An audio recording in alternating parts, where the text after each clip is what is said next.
Cool. So, Nathan, do you want to give us a status on the documentation now that you are making stuff there? Yeah, so there's not much of an update. Nothing much has changed, I think, since we last talked, although I made this issue that catalogs all the missing sections just to make it easier. And in GitHub here, you can check those off. So hopefully it'll help us track it easily.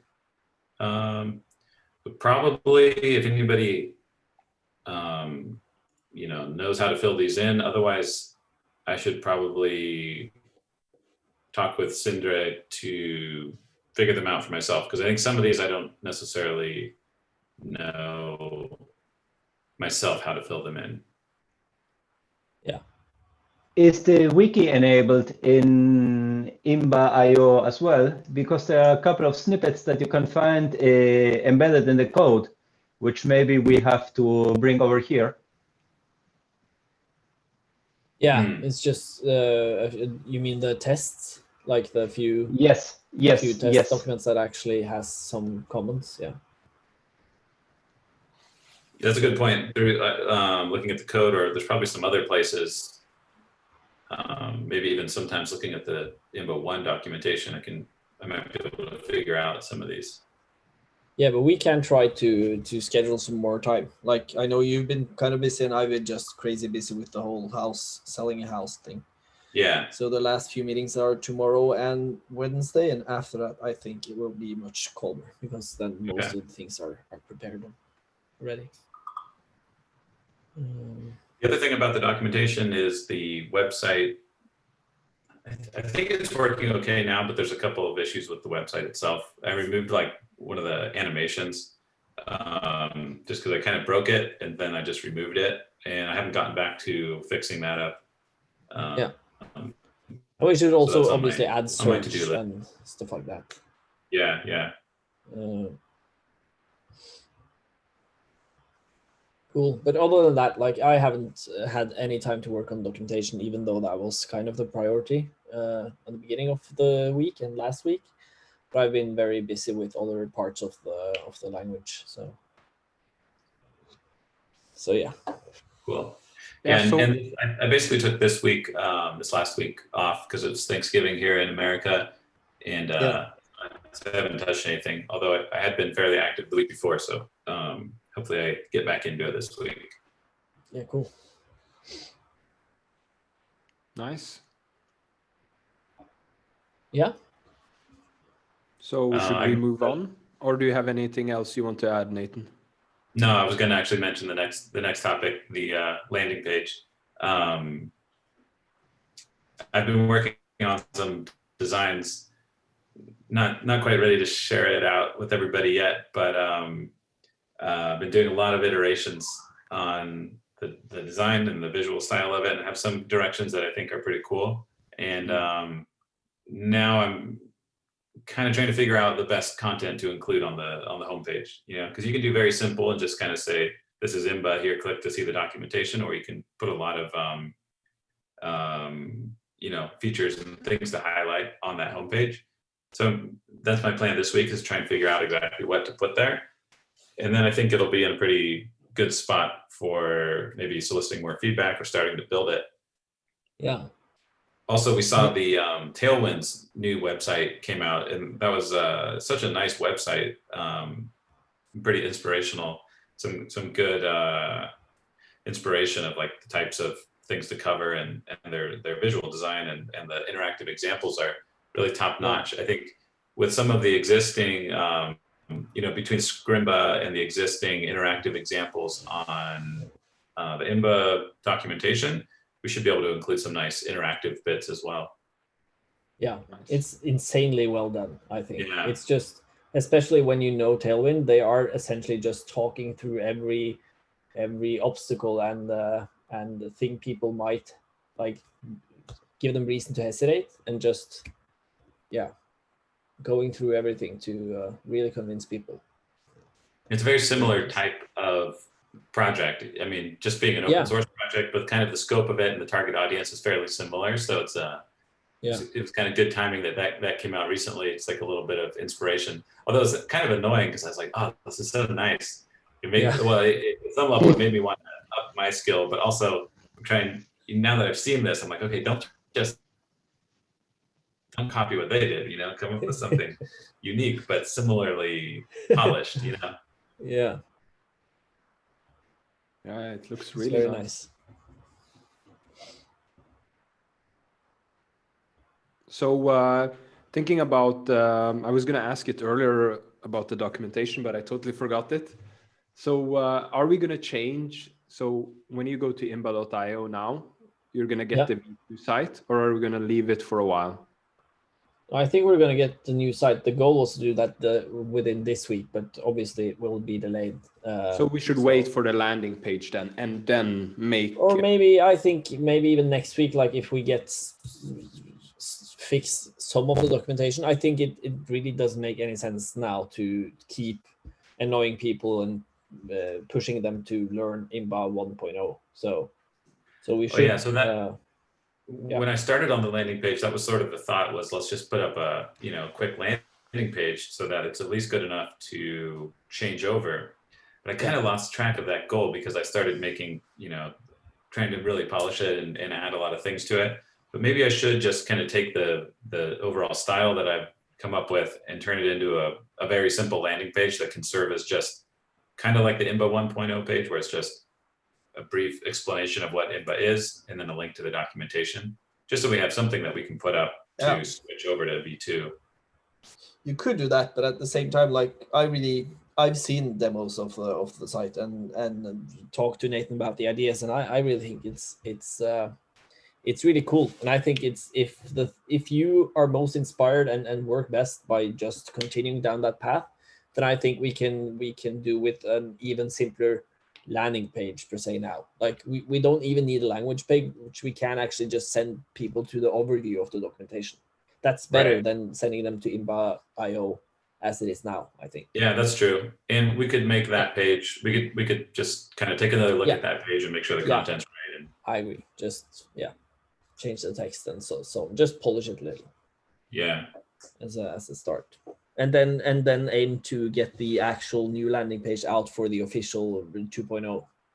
Like this is just a beta, and then get out the landing page for the final version. Nice. Yeah. So we're getting close to Christmas with the release schedule. So do you think we're gonna do a release like 2 weeks before Christmas, or do you think it's gonna be on Christmas or after? So to be honest, I think we're definitely getting the beta out before Christmas, but I'm not sure we'll have a final version out before Christmas. I think that like everything takes time. We're super busy. We can hope, but I'm not like, I wouldn't be surprised if we have to delay the final 2.0 to January or something. And then start a new year. Yeah, I think it sounds good, because then the like pushing Imba and then spending time on the marketing part could be done next year, instead of like giving people a chance to try it out, experience some of the pain points, and then provide feedback. Yeah. Would you like to complete the test cases a little bit more before going for the final 2.0 version? Yeah, we should do that. So even right now, a lot of the tests aren't even running, and they're just crashing. So definitely we should have a lot more tests as well, and that's pretty easy. It's just you have to sit down and actually write them. I actually did one important step towards that. Now I'm not sure if it's in the master branch or just the ES build experimental branch, but it's essentially I think it's in the master branch. I reworked the way tests are being run so that they don't compile inside the Puppeteer headless Chrome instances, and instead the test suite actually sets up a tiny web server when it runs the tests, and that will allow us to actually finally run the tests for ESM. Like import and export, and make sure that works, and it also runs the test at least twice as fast, so it will be a little less painful when you work on the compiler stuff. Great. It also serves to improve the quality and not to have regression mistakes and things like that. Yeah, yeah, definitely. Nice. So the next topic was the VS Code extension. Is there any changes you would like to highlight since last time, Sindre?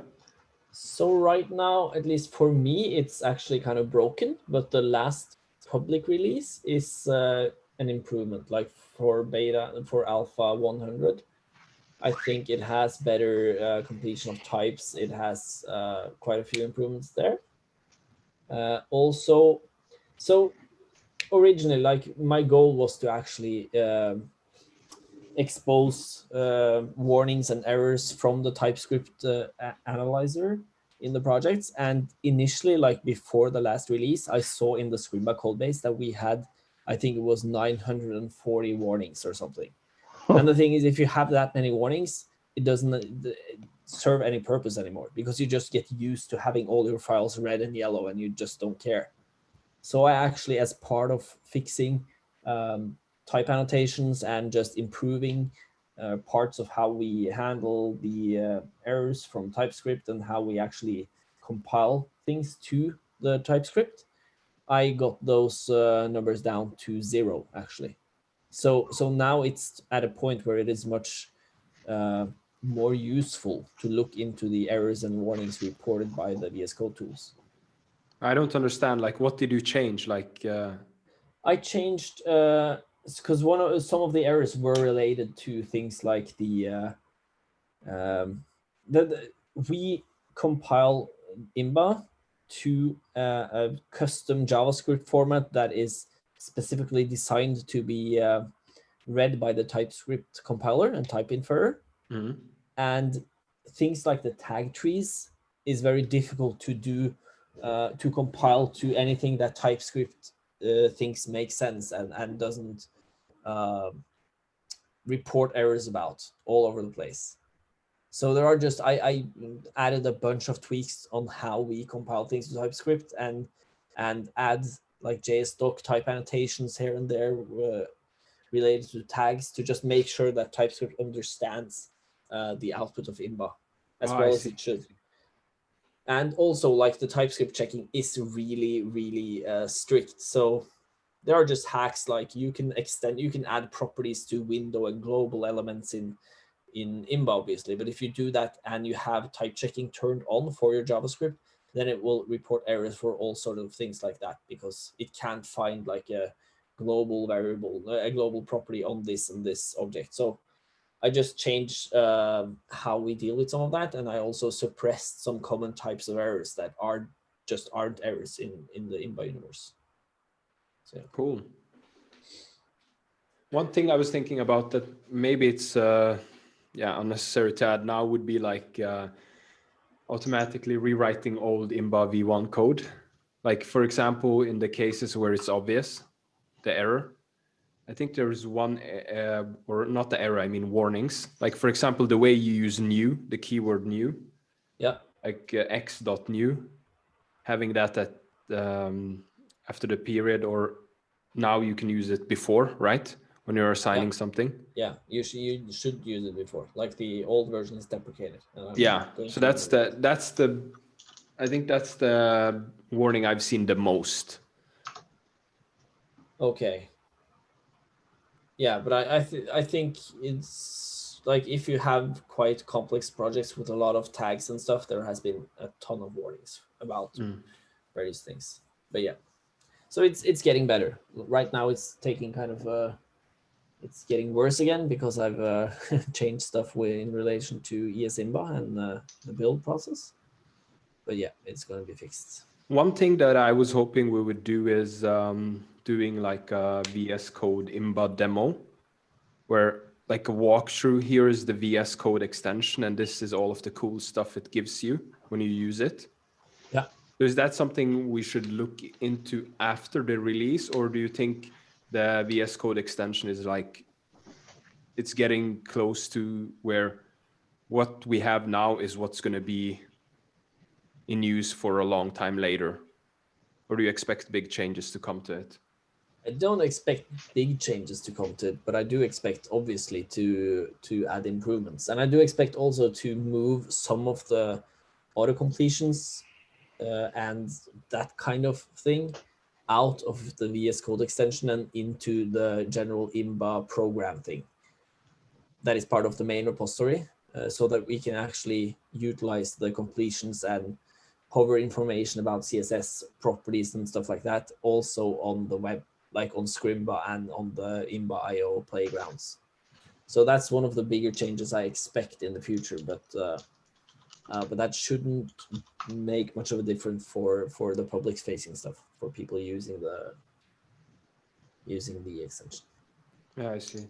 I think it would be cool to have like a 20-minute or 15-minute demo showing you the VS Code extension on and like how nice that is compared to Yeah, using absolutely. a different editor.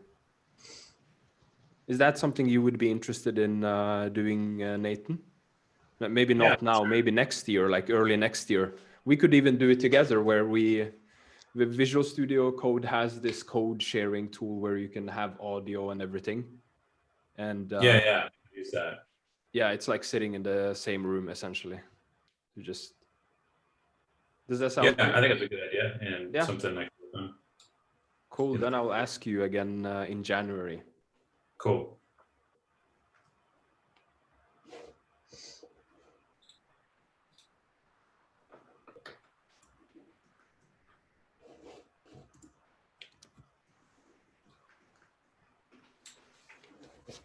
Nice. Uloris, are you ready to tell us how we can test AS Imba?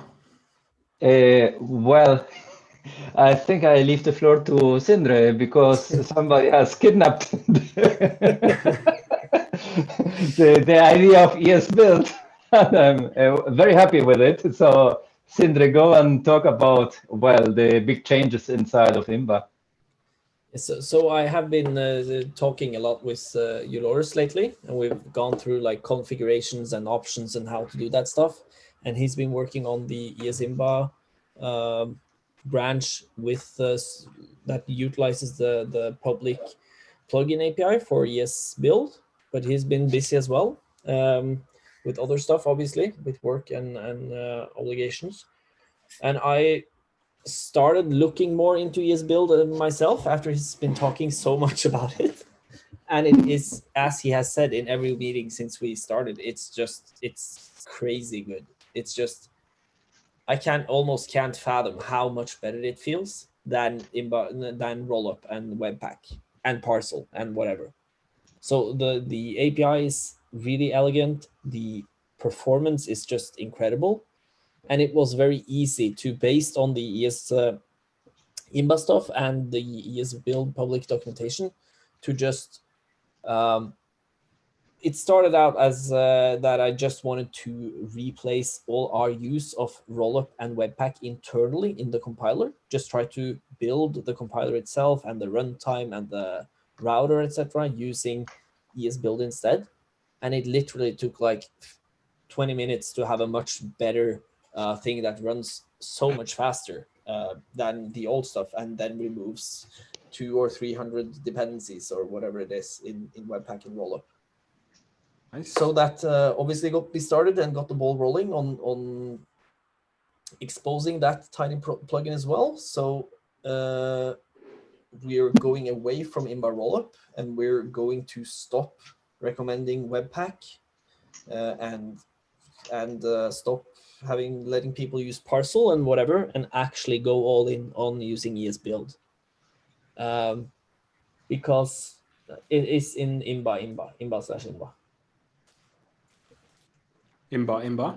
Yeah, in a new branch. But and I have been planning for the last few days to actually merge it back in, but there has been so many changes and fixes, and I really want to discuss more in depth, especially the configuration, like how we are going to do that, because there are quite a few challenges with it.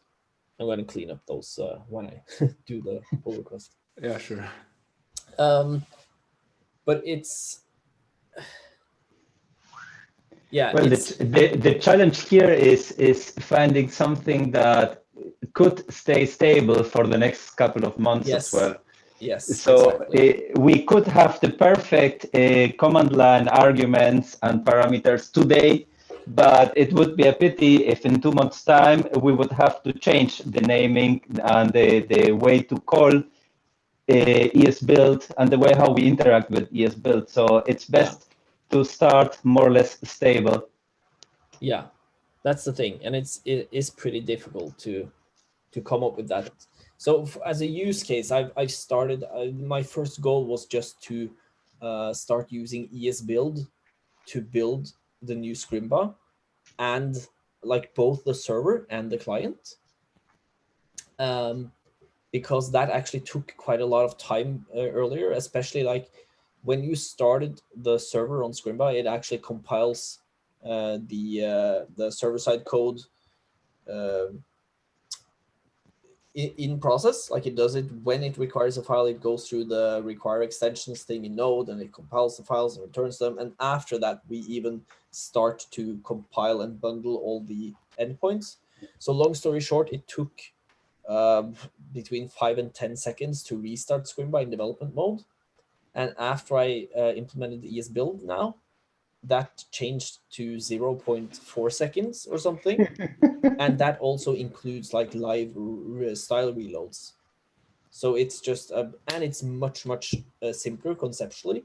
So it's just, there's no comparison. It doesn't make that much sense to just go through the random commits, I think. Yeah, I just clicked them just to browse something Yeah. on the screen. If you want to show a demo or something, you can share your screen. Yeah, maybe I Or can. do you want me? Yeah, sure. Let me see. stop sharing.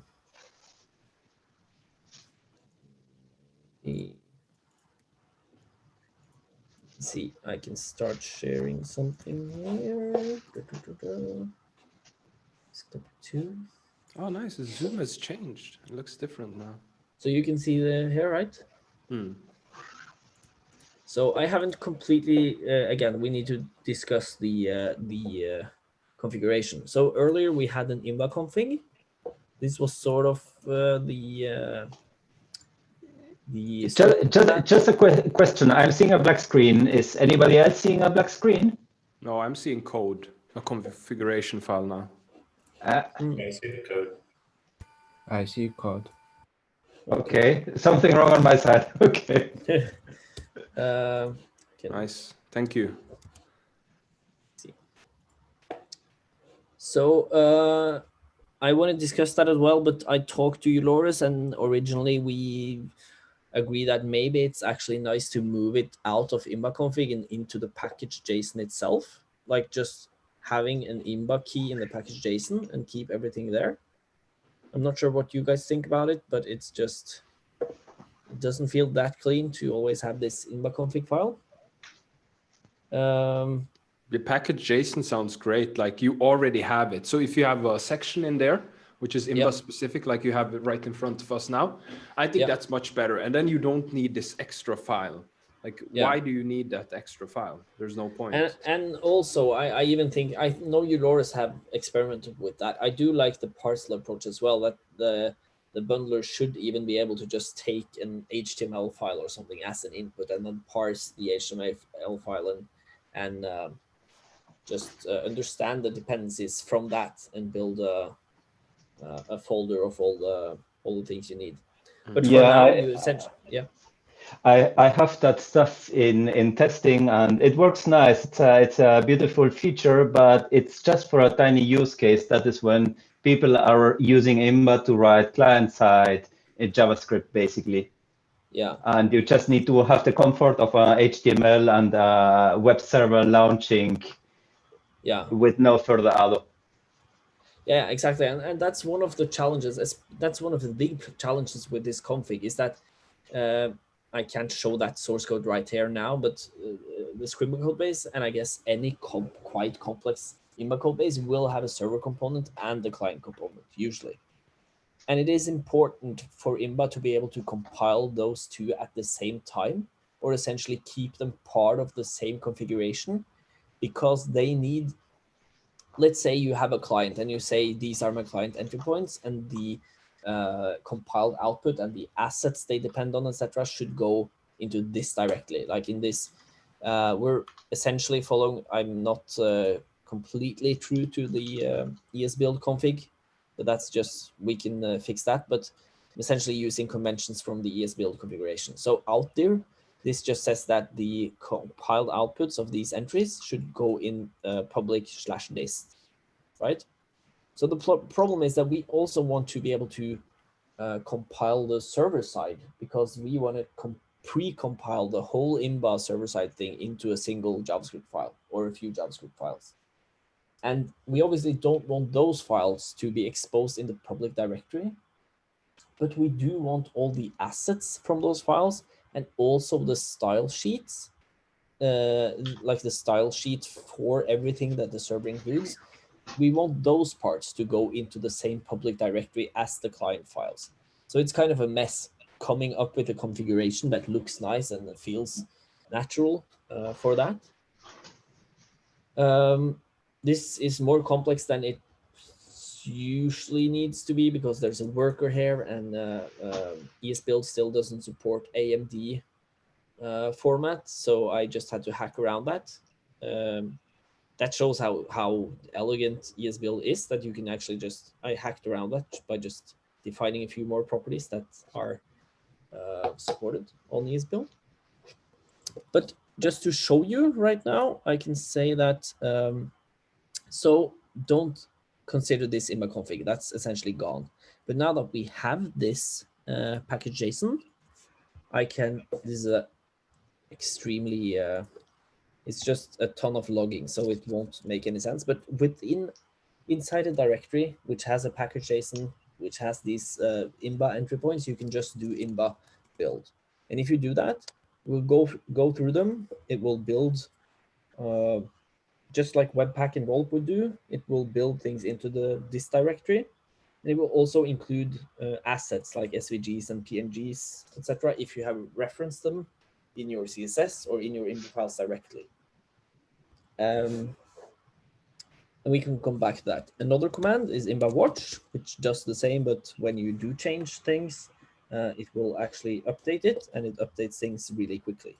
And the crazy thing is that even on Scri, which is a pretty huge code base, when you update something, it takes like, I don't know, like 50 milliseconds or something to recompile the whole bundle.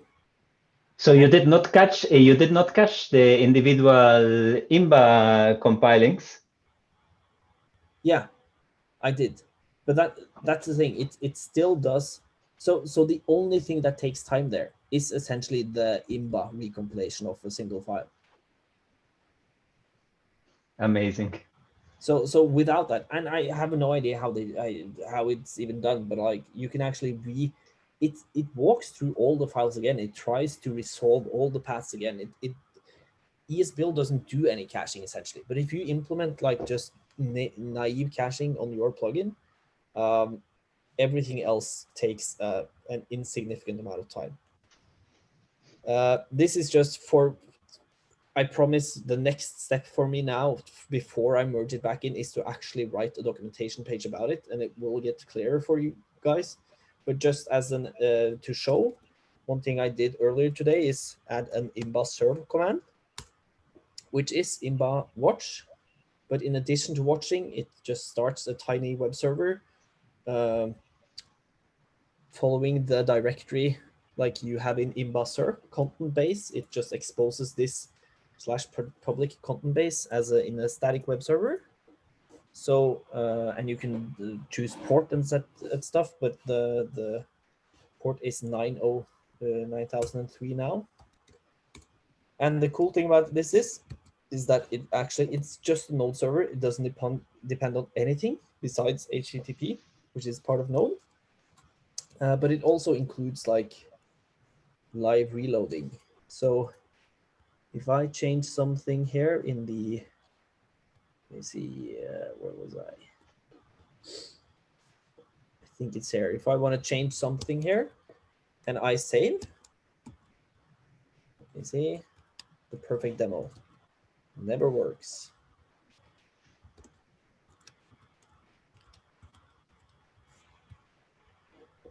This is very weird. And this URL. This worked like 2 minutes ago.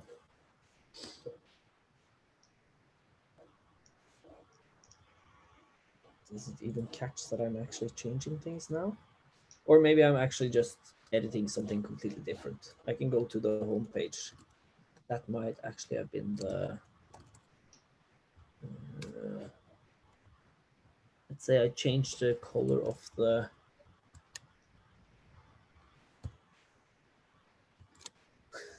Okay, so I don't know what's happening now. Oh, that's great. So yeah, essentially it supports, I don't know why this is happening. It supports live reloading of styles. And it does that just using server sent events instead of WebSockets, which is much less complicated. The only thing with that is that it's only one direction. It's from the server to the client, but there's no setup. It doesn't include any WebSocket requirements or anything. But how did you sort out the situation when you close the browser window and the server is still running, or the other way around? You stop the server, but the browser window is still open. Does the browser then reconnect when you relaunch the server? Yeah, I haven't solved any of that yet. It's no problem if you disconnect, like the client disconnects. These event source API is so much simpler conceptually. So that's working quite well. But what I'm even talking about, like nothing seems to be working now. So so I can't really trust that. But it's just extremely weird because I tested it literally 2 minutes before the meeting. So it has like the network. It has connected to the event stream. It seems like the watching itself is just I forgot an option. I need to. It's not implying that it's watching while I'm doing the Imba server doesn't imply watching. But now it should work. If I now change the color of this logo, Wow. then Wow. you see that it actually works. Impressive. Yeah. And that's pretty nice. Like then you can actually start to. So this is with saving, but we could even start hooking into VS Code and actually do live style reloading without saving. Like if you just increment something or change something directly in the editor, even before you press save, you could preview it. But it's quite nice if you see it. Like when I press save now, it's literally instant, and that includes the 50 millisecond delay that I add to Chokidar after the watch event, just to make sure that the file is saved, because there were some bugs with that. And it does include ESBuild recompiling the whole page, essentially, the whole bundle, and then adding the assets. Another cool thing, just since this is already pretty chaotic, is that we can now utilize all the cool stuff of ESBuild with importing assets. So if I'm in the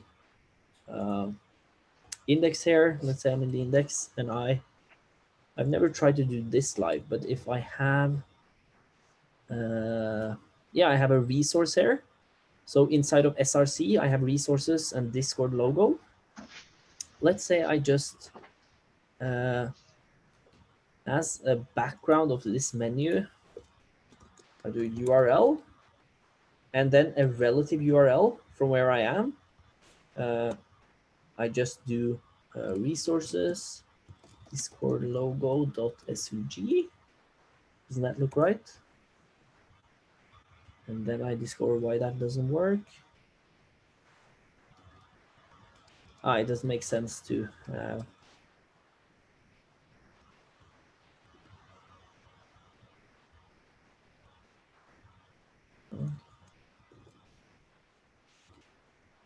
think it works, but I'm just messing with the layout.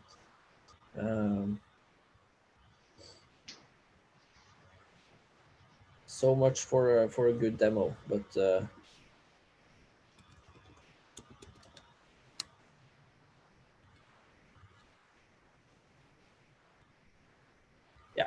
I can't show it now, but it's it is actually bundling the you can reference relative resources from your files, and in the this directory it will actually recognize them, bundle them, and export them as unique unique elements, and then add that to the CSS and stuff. So if I search for Discord logo here, you will see that this is where I wrote it. It has actually changed the URL to an absolute URL and copied the logo with the hash, if it is changed, to this directory. Nice. So yeah, that was kind of the worst demo ever, but at least you have something to look forward to. It is going to be a fantastic improvement over the existing. Definitely. So can we start using this? Like, when are you going to merge this into the master? I am going to merge it last week. I'm planning to merge it last Tuesday, I think. But now it's obviously been delayed. So the plan is now tomorrow or Wednesday. Nice. I really like probably before Christmas. I really like the build and serve commands that they're built in now. So you just need, like, it would be cool if we got like either some sane defaults when you just run serve, or some way to get Imba to or we could create a project template essentially that has everything set up. Yeah, but I do think we should have a default sane defaults for the configuration. Like, we should always build to /dist. If you haven't specified a different out path, we should serve on this port, we should serve on this way. I definitely agree with that. And otherwise we just make it very complex to do the documentation of that. Yes, we make it complex, and the more customization we allow in this sort of build thing, it will be much more difficult for us to actually improve the builds, the internals of the builder. So I think we should actually try to keep it relatively magical, like not let people do too much stuff. I think if people really want to support less in addition to all the other things that ESBuild supports already, etc., I think we shouldn't really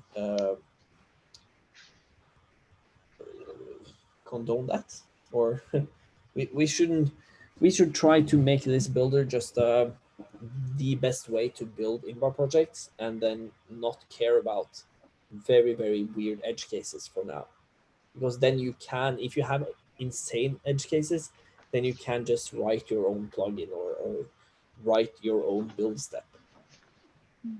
Yeah, indeed. Cool. So this looks really good. Yeah, and the thing is with ESBuild is that it's actually just so much. That was my biggest surprise, and the thing I liked the most, that it really just works, because I've tried to build the old compiler with Rollup before, and it just doesn't work, because Rollup doesn't work well when you have both requires and imports, and it has all sorts of plugins that tries to rectify and do different things. But ESBuild just worked with anything I threw at it. So Dolores has been afraid that it will break whenever bigger projects try to use it. He's talked about that. But whenever I've tried to throw at it, it has just handled gracefully. So. Well, it's quite interesting to read the issues of ESBuild. I mean, the number of different fringe cases that have been thrown at ESBuild, and for every single one, the main developer of ESBuild just focuses on it and sorts it out and finds a solution, the best solution. So he studies the Webpack solution, the rollup solution, the parcel solution, and then talks with those guys and decides, what are the lessons learned, and the best way of implementing that is what sits inside of ESBuild. So it's really not just another homegrown solution. It is really based on the errors and trials of previous bundlers. This is really the next generation.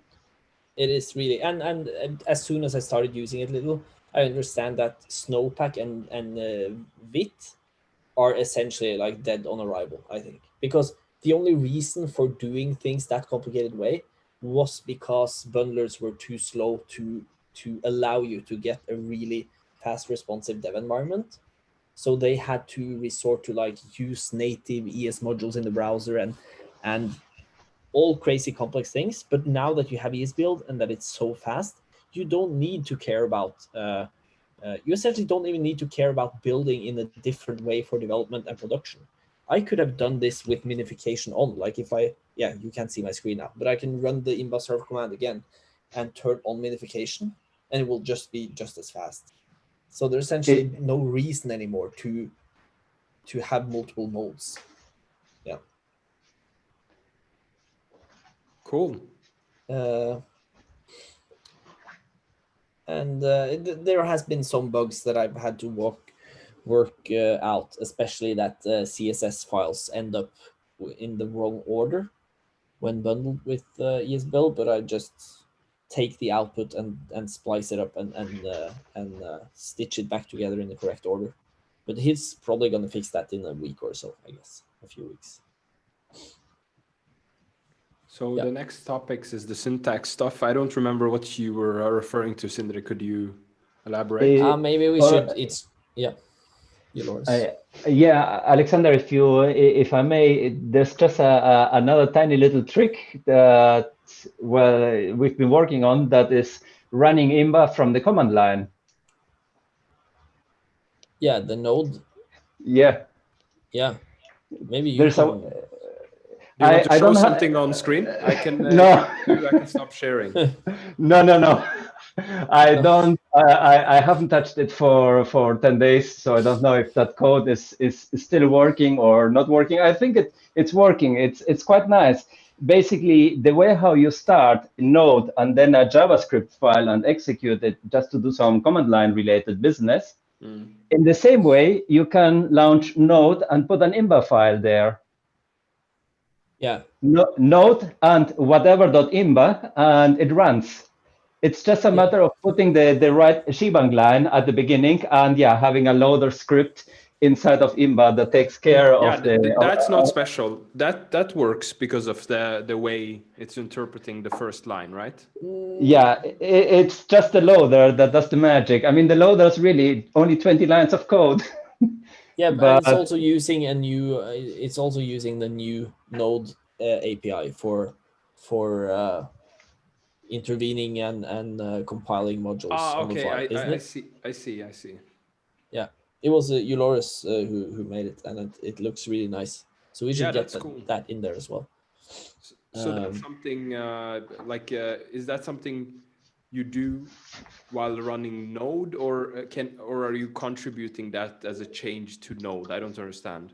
It gives me half a second. I will find the gist and I'll post it. Because like on Unix systems, you can already make a file executable, and if you make the first line use a shebang, then you can just pick any interpreter, right? So you essentially. Yeah, but this is kind of different. But okay, here it is. I'm so sad that Euloris won't dare trying to do a demo after my perfect demonstration earlier this week. That's just how it is, Euloris. You know, everyone can't deliver a perfect demo. Yeah, well, I don't want to get jealous, so I prefer the before the glory for you. I wouldn't dare to launch this because I'm 99% sure that it would just not work. So. Yeah. I see. Okay. Now Siri is activated for some reason. Let me stop. I use Garden NodeMon. Huh? I use Garden NodeMon. NodeMon. Garden. Yeah, NodeMon will automatically rerun Node when the file that's sent to it gets updated. I have Guard watching for Imba file changes, recompiling the Imba, and then NodeMon picks up the change in the final compiled JavaScript and then reruns the actual executable. Yeah, that's actually for Scrimba we use PM2 that essentially does the same thing. Like we run the server through PM2, and that can listen to changes to files and then restart the server. But the problem there was that if you have a quite a large Imba script or a bunch of different Imba scripts, then the recompilation when you restart the server if you actually compile it live, then the compilation will take a lot of time and make your node script kind of much slower. So the thing we did with the ES build now is that we actually bundle the whole. You can decide, you can choose to not include it, but it even bundles like Express and everything into one giant JavaScript file. And it sounds like madness, but it just works. So. Definitely cool, Loris. I'll have to try that out. So you can run it with the node debugger also, right? I guess I haven't tried. What you can do is ask Sindre to include it in the standard Imba release. The only drawback of that is that it is quite sensitive to which version of Node you're running. I can confirm it runs with 15.2, but I tried to run it on version 12 and it does not work. Yeah, it is really messy. Like I think the whole implementation of how Node supports modules, ES modules, and CommonJS, it's still really messy because you can't use them both in the. Or you showed me, Loris, that you can use both, but it's very. Well, here you have it on screen. Stop there. Stop scrolling. If you see there is a create a require line. Yeah, here 87. Yes, that basically I'm injecting that code. That is what is required if you want to use require inside of ESM modules. Yeah. You have to execute that function, create require with the original file path, and then you can start playing around with require, but you don't get the full support of require. So if you want to try something fancy or something magic involving require, that will stop working. But now I should mention that as well. Now that you've sold me completely on ES build, Loris, I think we will start to always, when we compile things, even if we don't compile it through the whole bundler, we should essentially run the compiled output through ES build transform. Yeah, because you have a much fine-grained control over the exact dialect of the output language. So if you want to support particular browser versions, etc., it's straight out of the box with ES build. That's another awesome thing that you should write down in the notes, Alexander. Using ES build, there's just so much good stuff there. Using ES build, you can also actually decide target browsers and target node versions, and it will, just like Babel, it will change async await, it will change like new comparison operators, whatever, into a working version. Like it supports most of the important things from Babel, and it does it and at 100th of the time, and it's clean output and everything. So I saw Avenue from Vue.js also talked about that and said that they would move on to using ES build by default for their transportation of TypeScript or something. It's so obviously going to replace Babel. It's going to replace Snowpack a bit before they have even taken off, and Webpack and Rollup. Yeah. I just saw recently. First. I just recently I saw a guy who started using Imba, and he tried to compile Imba using the classical way. I mean, with Babel and Webpack or Rollup even. And I was thinking, why are people still so fixated on running all these old tool sets? And said like, well, okay, we have to do something about documentation as well. Okay, so good stuff. Let's try to cover a few last topics before we wrap it up. So there's so many comments in the chat, and sorry if we miss anything, but we're gonna try to get through all of this. There was an important comment that you showed now from Bohuslav. Yeah. Because he's had some problems with that. There is an error. Time to follow him up now, but that's the problem, that you can add that to the syntax stuff. Like we have actually removed support for multiple variable declarations using comma. And I wrote some stuff about the reasoning behind that, but I'm satisfied with the change, and it's going to stay this way because it simplifies some of the parsing, and it also removes some ambiguity in the grammar. And it's really not that useful. Yeah, use multiple lines, Bohuslav. It's not that hard. So But I so- know that I should use multiple lines, but when I didn't, it didn't Yes. throw any error, and it was just not working, and it was like being in a dummy forest. see. Yeah. We need to add some errors. That's Definitely. all that I ask. What were you building it with? Like, where didn't it report any errors? Are you using Webpack or Rollup or? I'm using Rollup, but I wanna switch to S-Build as well. Yeah, we're going to. I'm really going to push through this week and get the ES-Build stuff out. It's going to be. You, Loris, and me are probably going to spend some time trying to refine the configuration. Like, he's so much more thorough and good at that stuff than me, so I'm sure he can help with. Wow, making it- thanks. No, but yeah, you obviously are. Like, even looking at the snippet you post there, it's just that's more documentation, cleaner documentation than all the documentation in the language. So yeah, we need to be careful about making a really consistent, well thought out configuration. But I can get it out in a few days, but obviously there might be some changes to how you to the configuration. But within a week, you should all be able to use ES-Build instead of all these other dinosaurs in your projects. Nice. Wonderful. I just spliced a small fragment of my parser code into the Zoom chat. Ah, that's nice.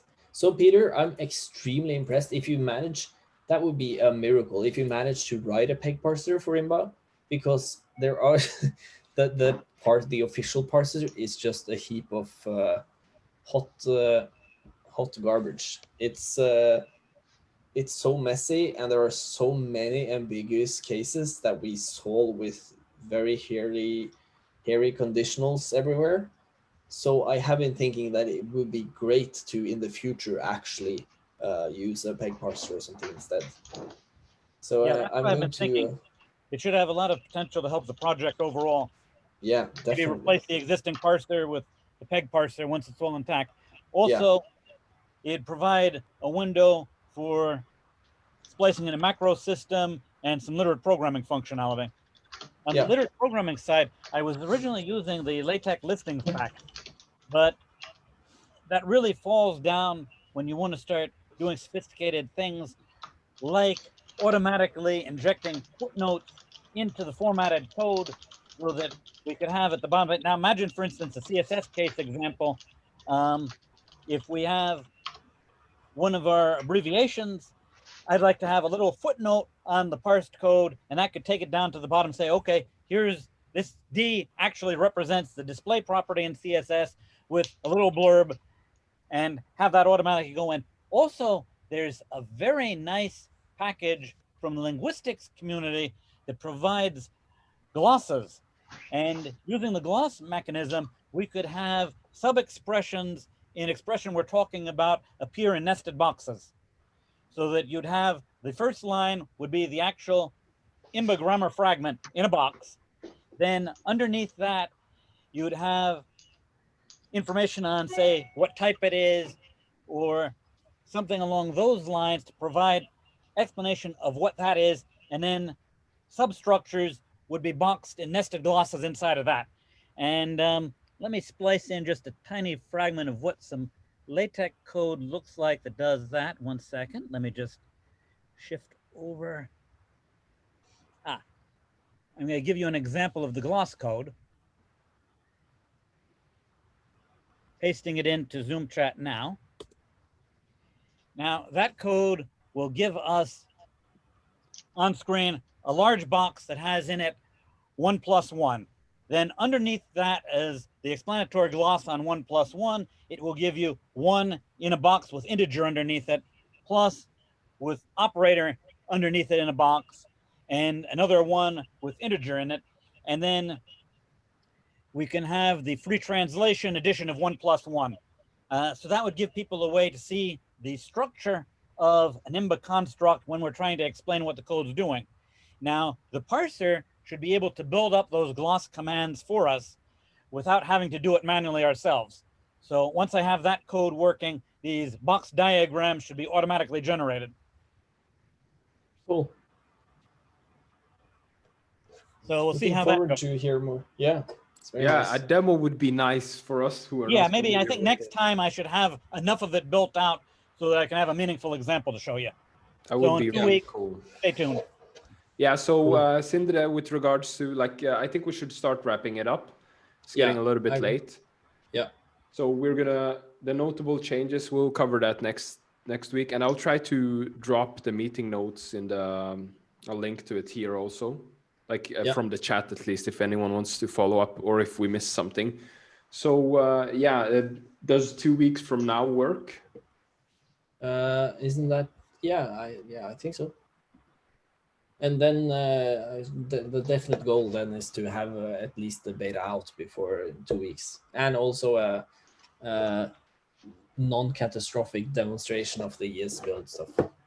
Nice. It was actually okay. Sindre, just a quick, please, if you could just write 2 or 3 lines somewhere about the class field watching. Yeah. That would be great, because I was looking at the test file, but yeah, you make some references to value and out value and things like that, which are not defined anywhere else. So I was wondering and said like, okay, I don't get it. I can try to. The syntax is still in flux, I think, but I could write a documentation page about it on Imba.io. That would be great, because it really has a lot of potential. Yeah, it's very useful. At least, yeah. So maybe I can do that. Tomorrow I have some housing stuff, but my goal for the next full workday will be to at least deploy Imba.io using the ES build branch, getting that back into master, Imba/master, and then I could also add documentation on the property watching. Great. That's part of that. Yeah. Cool. So let's wrap it up. Oh, Thanks also, for taking the time. Could I bounce one big idea off you? Yeah. Once we have the parser in place, it might be possible to come up with a generic alternate language recognition mechanism. So imagine if we added language itself as a keyword. So you could have in the middle of your Imba code language scheme followed by an indented block of code, and then on the back end we could take that and assume that we'd registered a scheme interpreter with the runtime, take that code, run it through the scheme engine, and return the result. And you could do the same thing with macros. But you're talking about runtime or in code during compilation? Well, you could do ideally I'd like it to work at compilation, but I suppose some languages would have runtime semantics. So you could have a generic mechanism of registering a language that would take 2 parts. One would be the compile time part, and the other would be any runtime extensions that have to be spliced in for the system to operate. But it should be able to do that in a generic kind of way so that we could just add semantic blocks to Imba overall that could handle that. Yeah, it's definitely a cool idea. But you're probably going to be spearheading that, especially when you write this peg parser. Then that would make it very easy.